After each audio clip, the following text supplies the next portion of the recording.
தமிழக வெற்றி கழகத்தின் பொதுச் செயலாளர் என் ஆனந்த் அவர்களும் இணை பொதுச் செயலாளர் நிர்மல்குமார் அவர்களுடைய முன்ஜாமீன் மனுக்கள் இன்று மதியம் நீதியரசர் ஜோதிராமன் அவர்கள் முன்னிலையில் விசாரணைக்கு வந்தது.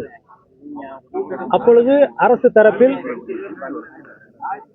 பொதுச் செயலாளர் என் ஆனந்த் அவர்கள் ஏற்கனவே எம்எல்ஏ இருக்கிற காரணத்தினால் இந்த வழக்கை இந்த நீதிமன்றம் விசாரிக்க முடியாது என்றும் எம்எல்ஏ எம்பிக்களுக்கான தனி போர்ட்போலியோ தான் விசாரிக்க முடியும் என்று அவர் வாதிட்டார். ஆனால் அதை இவர்கள் ஏற்க மறுத்து இந்த முறை இது போன்ற விடுமுறை காலங்களில்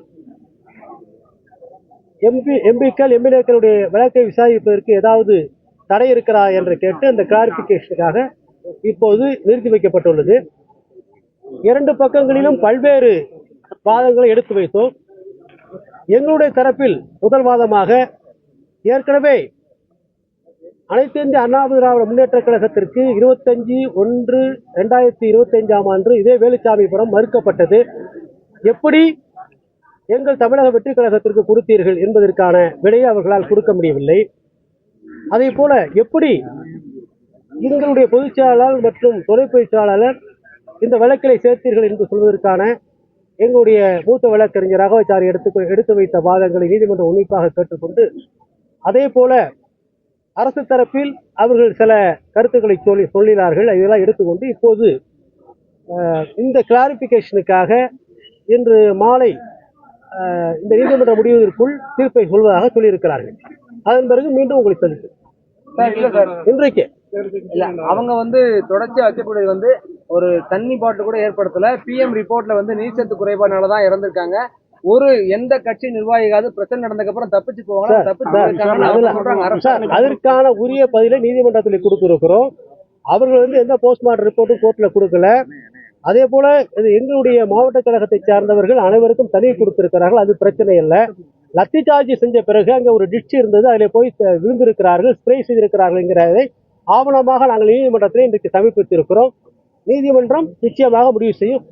உள்நோக்கத்தோட தான் இது நடந்திருக்குன்னு சொன்னீங்க. ஆனா உள்நோக்கம் இருந்தா நாங்க கொலை வழக்கா பத்தி செஞ்சிருக்க மாட்டோமே, கொலை வழக்கை நாங்க பதிவு செய்யல அப்படின்னு சொல்லி அது வேற. அதாவது இந்த லீகல் இதுக்கு தான் போகாதீங்க, அது வேற. ஏன்னா இது போய் கொலை வழக்கா பதிவு செய்ய முடியாது அவங்களால. இந்த 304 நெக்லிஜென்ட் ஆக்டுங்கிறது எங்களுக்கு இந்த வழக்கை பொறுத்தவரையில் அமல்படுத்த முடியாது என்பது எங்களுடைய வாதம். அதை நீதிமன்றம் இன்றைக்கு சொல்லும், இறுதியாக சொல்லும். இப்போது எதுவும் அதை பற்றி நான் சொல்ல விரும்பவில்லை. தீர்ப்புக்கு பிறகு உங்களை சந்திக்கணும். எத்தனை மணிக்கு சொல்லியிருக்காங்க? இல்ல, கோர்ட் முடியும் போது இப்போ எங்களுடைய ஐட்டம் கிட்டத்தட்ட ஒரு 2 மணி நேரம் 1 மணி நேரம் இருக்கும். 1 மணி நேரமாக எங்களுடைய விவாதம் நடைபெற்றது. அதன் பிறகு மற்ற வழக்குகளை எல்லாம் முடித்துவிட்டு இறுதியாக இந்த வழக்கு தீர்ப்புக்கு எடுக்கப்படும்.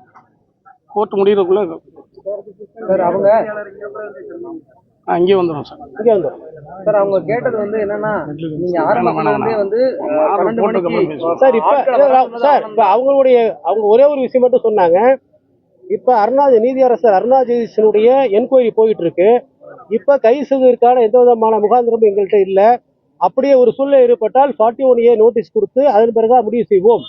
இப்போது கைது செய்வதற்கான எந்த சூழ்நிலையும் எங்களுக்கு ஏற்படவில்லை என்று அவர்கள் தெரிவித்திருக்கிறார்கள்.